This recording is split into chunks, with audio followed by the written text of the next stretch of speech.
Assalamualaikum warahmatullahi wabarakatuh.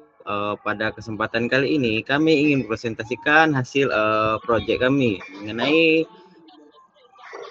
dataset penyakit Alzheimer yang diperoleh dari Kaggle. Nah, dataset ini berisi 2.149 baris data pasien dengan 35 atribut yang mencakup informasi demografi, gaya hidup, gejala klinis, faktor risiko, serta status diagnosis. Nah, anggota kelompok kami itu terdiri dari saya sendiri, Andreas Farizi, kemudian ada rekan saya Aulia Lutfi, Hani Huria Ahmad, dan Raisa Salsa Nabila. Nah, tujuan dari proyek ini adalah untuk mengubah data yang kompleks menjadi visual yang mudah dipahami dan dapat membantu menemukan pola, hubungan, dan faktor-faktor yang berkaitan terhadap penyakit Alzheimer. Oke, nah pada tampilan awal sini kami memperlihatkan tak satu. Nah, tak satu itu berisi apakah usia yang lebih tua meningkatkan resiko Alzheimer. Pada tak satu kami menganalisis hubungan antara kelompok usia dan resiko Alzheimer. Nah, data pasiennya itu kami bagi menjadi 4 kelompok. Yang pertama ada 60 sampai 69 tahun, 70 sampai 79 tahun, 80 sampai 89 tahun, dan 90 sampai 9 tahun. Nah, kemudian kami menghitung persentase nilai yang didiagnosis Alzheimer dan tidak terdiagnosis berdasarkan kelompok usia.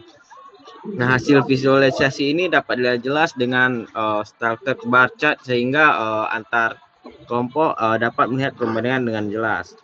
Nah, berdasarkan hasil analisis yang kita lihat di sini dapat dilihat bahwa kelompok usia 90 sampai 99 memiliki prevalensi Alzheimer tertinggi dibanding kelompok usia lainnya. Hal ini menunjukkan bahwa semakin bertambah usia, maka resiko penyakit Alzheimer cenderung meningkat. Nah, namun perbedaan persentase pada kelompok usia yang tidak terlalu besar yaitu 3 sampai 5%.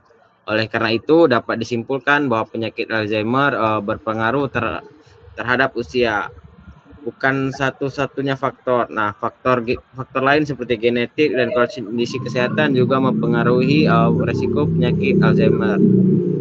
Next. Selanjutnya tas 2. Nah, tas 2 di sini memiliki pertanyaan pengaruh gaya hidup terhadap resiko Alzheimer.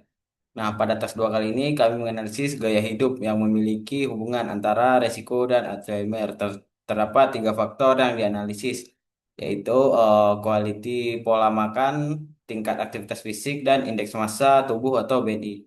Nah, di sini setiap variabel itu dikategorikan berdasarkan kelompok, kemudian dihitung berdasarkan prevalensi Alzheimer pada masing-masing kategori. Nah, hasil visualisasi di sini tuh kami kami gunakan bar chart di sini untuk menentukan visualisasinya itu dapat dilihat warnanya itu bahwa warna merah itu memiliki resiko tinggi dan buruk, sedangkan warna biru baik dan warna merah resiko sedang. Oke, baik. Pada tahap selanjutnya yaitu pada perbedaan gejala Alzheimer antara laki-laki dan perempuan. Yang mana pada visualisasi ini kami menganalisis apakah terdapat perbedaan gejala Alzheimer berdasarkan jenis kelamin pasien. Pada grafik batang memperlihatkan prevalensi 7 gejala utama Alzheimer pada kelompok laki-laki dan perempuan. Secara umum, pola kemunculan gejala pada kedua kelompok terlihat sangat mirip. Gejala yang paling sering muncul pada kedua gender adalah forgetfulness atau mudah lupa dengan persentase sekitar 29 sampai 31%. Setelah itu diikuti oleh memory complaints yaitu keluhan terkait penurunan daya ingat. Setelah itu perempuan sedikit lebih tinggi pada gejala disorientation dan personality change, sedangkan laki-laki sedikit lebih tinggi pada confusion dan forgetfulness. Namun selisihnya relatif kecil sehingga tidak menunjukkan perbedaan yang signifikan secara klinis.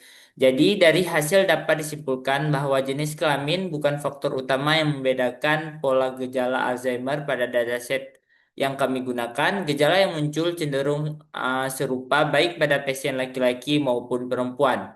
Next. Baik, pada tes keempat yaitu mengenai pola kemunculan gejala pada pasien Alzheimer. Pada visualisasi ini menampilkan presentasi kemunculan berbagai gejala pada 760 pasien yang terdiagnosis Alzheimer.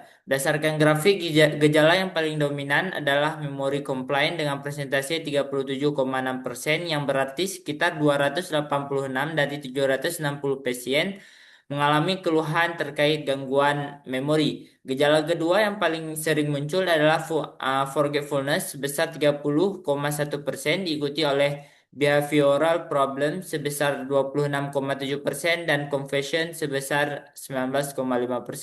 Sementara itu gejala seperti disorientation, personality change, dan difficulty task memiliki presentasi yang lebih rendah, namun tidak cukup sering ditemukan pada pasien Alzheimer. Temuan ini menunjukkan bahwa gangguan memori merupakan indikator utama yang paling konsisten pada penderitaan Alzheimer. Oleh karena itu, keluhan lupa dan penurunan kemampuan mengingat dapat menjadi tanda awal yang penting untuk proses deteksi dini penyakit Alzheimer. Baik, selanjutnya pada visualisasi kelima ini bertujuan untuk menjawab pertanyaan mengenai faktor risiko apa yang paling umum ditemukan pada pasien Alzheimer.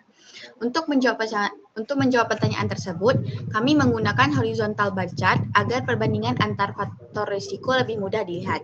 Dari hasil visualisasi, terlihat bahwa merokok, riwayat keluarga, dan depresi merupakan faktor yang paling sering ditemukan pada pasien. Hal ini menunjukkan bahwa faktor kesehatan dan riwayat keluarga merupakan faktor yang cukup dominan dan perlu diperhatikan dalam upaya deteksi dini serta pemantauan risiko Alzheimer. Baik, selanjutnya akan disampaikan oleh teman saya. Baik, pada chart sekali ini saya akan menjelaskan tentang task 6 yang membahas silent cases, yaitu pasien Alzheimer yang tidak menunjukkan gejala klinis yang umum ditemukan. Nah, visualisasi ini merupakan hasil revisi dari proposal pada awal. Nah, jika sebelumnya hanya menampilkan perbandingan jumlah pasien menggunakan horizontal bar chart, pada versi akhir ini kami menambahkan proses manipulasi data dan studi kasus sehingga insight yang diperoleh akan menjadi lebih dalam. Nah, proses utama pada tes ini kami adalah memanipulasi data menggunakan teknik filtering. Kami memulai dengan mengambil seluruh pasien yang terdiagnosis Alzheimer, kemudian memfilter pasien yang masih memiliki gejala seperti memory complaints, confusion, disorientation, behavioral problems, personality changes, difficulty completing tasks, dan juga forgetfulness. Nah, pasien yang tidak memiliki seluruh gejala tersebut kemudian dikelompokkan sebagai silent cases. Nah, dari proses manipulasi data yang ditemukan, yaitu 111 pasien yang termasuk kategori silent cases. Nah, setelah kelompok ini berhasil diperoleh, kami melakukan analisis lanjutan dengan menghitung rata-rata terus rata-rata skor MMSE, lalu ada persentase riwayat keluarga yang memiliki Alzheimer sebelumnya, lalu ada serta distribusi jumlah gejala yang dimiliki. Nah, untuk memperjelas hasil analisis, kami juga menambahkan sebuah studi kasus pada salah satu pasien, yaitu Caca. Nah, pada studi kasus ini digunakan sebagai contoh sebagaimana hasil filtering dapat mengidentifikasi pasien yang secara data terdiagnosis Alzheimer, tetapi tidak menunjukkan satupun gejala yang biasanya diasosiasikan dengan penyakit tersebut. Hasil analisis menunjukkan bahwa kelompok silent cases termasuk pada studi kasus si Caca ini tetap memiliki penurunan fungsi kognitif yang terlihat dari skor MMSE. Bahkan setelah rata-rata skor MMSE ini, kelompok ini hampir sama dengan pasien yang bergejala Alzheimer itu sendiri.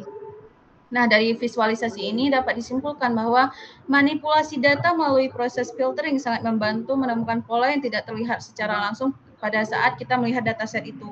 Tetapi kasus Caca ini menunjukkan bahwa seseorang yang dapat mengalami Alzheimer meskipun belum menunjukkan gejala yang mudah diamati, tapi kita tetap bisa melakukan pemeriksaan kognitif yang itu penting untuk mendukung deteksi dini penyakit Alzheimer itu sendiri. Baik, selanjutnya saya serahkan kepada rekan saya, Hani.